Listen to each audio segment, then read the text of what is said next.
إن عجور هؤلاء المتمسكين بسنة رسول الله صلى الله عليه وسلم تعظم، حتى يقول رسول الله صلى الله عليه وسلم إن لهم أجر 50 من صحابته رضوان الله تبارك وتعالى عليهم، لأن هؤلاء لا يجدون أعوانا على الخير ما وجده أصحابه رضوان الله تبارك وتعالى عليهم. فإن هؤلاء الذين يعظم أجرهم للتمسك بالدين الصحيح هم الغرباء الذين قال فيهم رسول الله صلى الله عليه وسلم بدأ الإسلام غريبا وسيعود غريبا فطوبى للغرباء. رواه الإمام مسلم. سئل النبي صلى الله عليه وسلم من هؤلاء الغرباء؟ فقال النزاع من القبائل، كما في رواية ابن ماجه. وفي رواية قال الذين يصلحون ما أفسد الناس من سنتي. وفي رواية قال الذين يصلحون إذا فسد الناس. وفي رواية قال الذين يفرون بدينهم من الفتن. وفي رواية قال أناس صالحون قليل في أناس سوء كثير، من يعصهم أكثر ممن يطيعهم.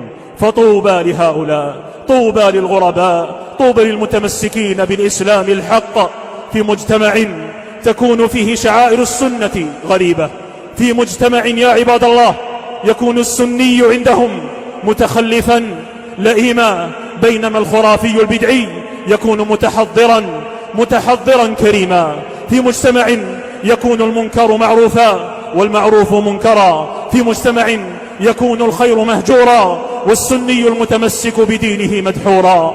إنها غربة ما بعدها غربة يا عباد الله. نسأل الله عز وجل أن يثبتنا على دينه حتى نلقاه. اللهم يا مقلب القلوب ثبت قلوبنا على دينك. اللهم يا مصرف القلوب صرف قلوبنا إلى طاعتك. اللهم إنا نعوذ بك من الفتن ما ظهر منها وما بطن.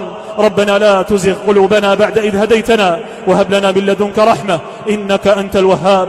اللهم اهدنا فيمن هديت وعافنا فيمن عافيت وتولنا فيمن توليت وبارك لنا فيما أعطيت وقنا شر ما قضيت، فإنك تقضي ولا يقضى عليك، إنه لا يذل من واليت ولا يعز من عاديت، تباركت ربنا وتعاليت.